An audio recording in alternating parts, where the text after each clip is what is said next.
क्या बिहार की राजनीति में 20 साल के एक लंबे युग का अंत होने जा रहा है? क्या सुशासन बाबू अब पटना की गद्दी छोड़कर दिल्ली की दहलीज पर कदम रखने वाले हैं? और सबसे बड़ा सवाल, अगर नीतीश कुमार मुख्यमंत्री पद छोड़ते हैं तो उनकी विरासत कौन संभाल रहा है या कौन संभालेगा? आज पटना की सड़कों पर लगे कुछ पोस्टर्स ने बिहार से लेकर दिल्ली तक के सियासी गलियारों में आग लगा दी है। एक तरफ नीतीश कुमार के राज्यसभा जाने की तारीख तय हो चुकी है, तो दूसरी तरफ उनके बेटे निशांत कुमार को फ्यूचर सीएम बताने वाले पोस्टर गवाही दे रहे हैं कि जेडीयू के भीतर कुछ बड़ा पक रहा है।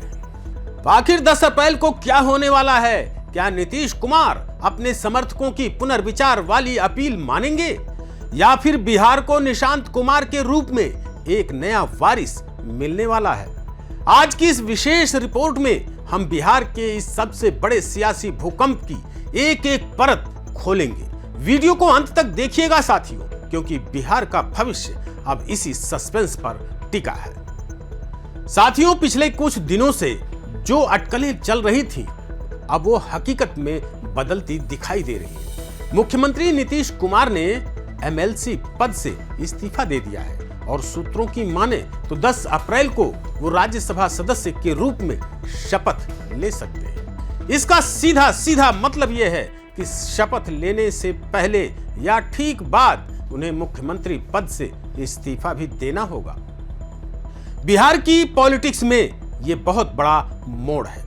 जेडीयू के कार्यकर्ता इस खबर से सदमे में हैं और राजधानी पटना में जगह जगह पोस्टर्स के जरिए नीतीश कुमार से भावुक अपील की जा रही है। पोस्टरों पर लिखा है, जनता जनार्दन आपसे हाथ जोड़कर कर रहा पुकार, एक बार फिर से करें पुनर्विचार, अभी आप मुख्यमंत्री पद छोड़कर ना जाएं। साथियों, ये पोस्टर बता रहे हैं कि पार्टी का कैडर अभी नीतीश कुमार के बिना जेडीयू की कल्पना नहीं कर पा रहा है।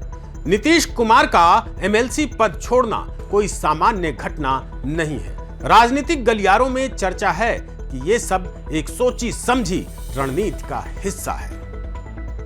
नीतीश कुमार जो पिछले 2 दशकों से बिहार की राजनीति के केंद्र रहे हैं, उनका दिल्ली कूच करना इशारा कर रहा है कि केंद्र की राजनीति में उन्हें कोई बहुत बड़ी जिम्मेदारी मिलने वाली है। लेकिन सवाल यह है कि क्या नीतीश कुमार खुद बिहार छोड़ना चाहते हैं या गठबंधन की मजबूरियां उन्हें इस मोड़ पर ले आई हैं? जेडीयू कार्यकर्ताओं का जो पुनर्विचार वाला पोस्टर है, वो दरअसल नीतीश कुमार के लिए एक इमोशनल ढाल तैयार कर रहा है। कार्यकर्ता जानते हैं कि नीतीश के बिना पार्टी का अस्तित्व खतरे में पड़ सकता है। इसीलिए ये पोस्टर सिर्फ कागज के टुकड़े नहीं, बल्कि जेडीयू के अस्तित्व की पुकार है। लेकिन असली धमाका तो इन पोस्टर्स की तस्वीरों में छिपा है। पटना के चौक चौराहों पर लगे इन पोस्टरों में नीतीश कुमार के बेटे निशांत कुमार की फोटो है और उन्हें फ्यूचर सीएम ऑफ बिहार बताया गया है। अब तक राजनीति से दूर रहने वाले निशांत कुमार का नाम अचानक इस तरह सामने आना महज इत्तेफाक नहीं हो सकता। जेडीयू कार्यकर्ता खुलेआम मांग कर रहे हैं कि अगर नीतीश कुमार दिल्ली जाते हैं तो बिहार की कमान उनके बेटे निशांत को ही मिलनी चाहिए। यह पहली बार नहीं है जब निशांत को लेकर मांग उठी है, लेकिन इस बार टाइमिंग बहुत अहम है। क्या जेडीयू के भीतर यह प्रेशर पॉलिटिक्स है ताकि गठबंधन में पार्टी का दबदबा बना रहे, या फिर नीतीश कुमार ने खुद ही अपनी विरासत को आगे बढ़ाने का मन बना लिया है? अब बात करते हैं निशांत कुमार की। निशांत को अब तक बिहार ने सिर्फ नीतीश कुमार के बेटे के रूप में ही देखा है, एक ऐसा चेहरा जो चकाचौंध से दूर रहता है। लेकिन अचानक उन्हें फ्यूचर सीएम बताना जेडीयू की उस प्लान बी का हिस्सा हो सकता है, जहां पार्टी अपनी विरासत किसी बाहरी को नहीं सौंपना चाहती। पोस्टर्स में निशांत की तस्वीर के साथ अभी आप नहीं मुख्यमंत्री पद छोड़ जाएं बिहार लिखना यह बताता है कि समर्थकों के मन में यह डर है कि अगर बीजेपी का कोई नेता मुख्यमंत्री बना तो नीतीश की बनाई हुई सोशल इंजीनियरिंग बिखर सकती है। क्या निशांत में वो राजनीतिक सूझबूझ है जो लालू और नीतीश जैसे धुरंधरों के बीच अपनी जगह बना सके? कार्यकर्ताओं का ये दांव बीजेपी के लिए एक बड़ी चुनौती बन गया है। अब यहां से खेल और भी दिलचस्प हो जाता है।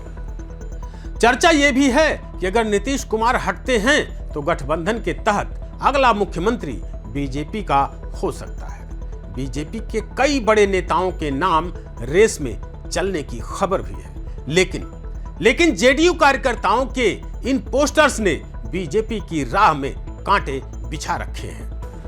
अगर जेडीयू के कार्यकर्ता निशांत कुमार के नाम पर अड़ जाते हैं तो एनडीए गठबंधन के भीतर एक बड़ा टकराव देखने को मिल सकता है। तो क्या बीजेपी निशांत कुमार के नाम पर राजी होगी या फिर बिहार में एक बार फिर सत्ता का नया समीकरण बनेगा? सस्पेंस गहराता जा रहा है और 10 अप्रैल की तारीख जैसे जैसे करीब आ रही है, धड़कनें बढ़ती जा रही हैं। बिहार की सत्ता का समीकरण अब एक ऐसी ढलान पर है जहां से किसी भी तरफ पलटी मार सकता है।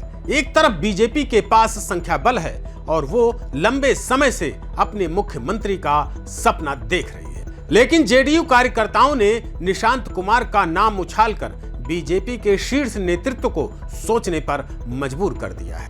क्या एनडीए के भीतर निशांत फार्मूला पर सहमति बनेगी या फिर बीजेपी अपने किसी कद्दावर नेता को आगे कर बड़े भाई की भूमिका में सामने आएगी?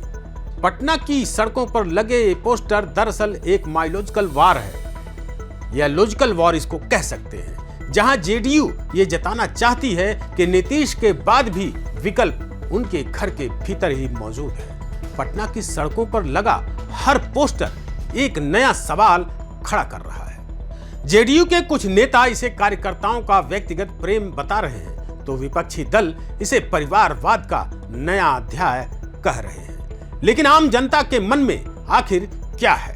क्या बिहार की जनता निशांत कुमार को स्वीकार करेगी, जिन्होंने अब तक कभी सक्रिय राजनीति में कदम नहीं रखा? वैसे नीतीश कुमार की छवि एक स्वच्छ राजनीति वाली रही है, तो क्या वो अपने बेटे को प्रमोट कर उस छवि के साथ समझौता करेंगे? इन पोस्टर्स के पीछे की मंशा जो भी हो, लेकिन इसने बिहार की राजनीति को एक ऐसी बहस में उलझा दिया है जहां से वापसी का रास्ता फिलहाल नजर नहीं आ रहा है। नजर आ रही है तो 10 अप्रैल की वो तारीख अब बिहार के कैलेंडर की सबसे महत्वपूर्ण तारीख बन गई है। राज्यसभा की शपथ के साथ ही नीतीश कुमार का मुख्यमंत्री के रूप में काउंटडाउन शुरू हो जाएगा। अगर वो इस्तीफा देते हैं तो राजभवन में हलचल तेज होगी और नई सरकार की कवायद शुरू होगी। तो क्या उस दिन निशांत कुमार भी अपने पिता के साथ नजर आएंगे? क्या जेडीयू के ये पोस्टर हकीकत में तब्दील होंगे? बिहार की जनता इस वक्त भ्रम और उम्मीद के बीच झूल रही है। एक तरफ विकास का दावा है तो दूसरी तरफ विरासत की जंग। आने वाले कुछ दिन बिहार की राजनीति के लिए किसी सस्पेंस फिल्म के क्लाइमैक्स से बिल्कुल कम नहीं होने वाले हैं। तो साथियों, क्या आपको लगता है कि निशांत कुमार बिहार के अगले मुख्यमंत्री बन सकते हैं? क्या नीतीश कुमार को राज्यसभा जाने का अपना फैसला बदल लेना चाहिए? अपनी राय कमेंट बॉक्स में जरूर साझा करें। क्या बिहार में बीजेपी का मुख्यमंत्री होना चाहिए या जेडीयू का दबदबा बरकरार रहेगा? बिहार की हर बड़ी राजनीतिक हलचल और इस केस की हर छोटी बड़ी जानकारी के लिए देखते रहिए YBN बिहार। वीडियो को लाइक करें, शेयर करें और हमारे चैनल को सब्सक्राइब करना बिल्कुल ना भूलें। मैं था अजीत आनंद। मिलते हैं 10 अप्रैल के उस बड़े खुलासे के साथ। तब तक के लिए जय बिहार।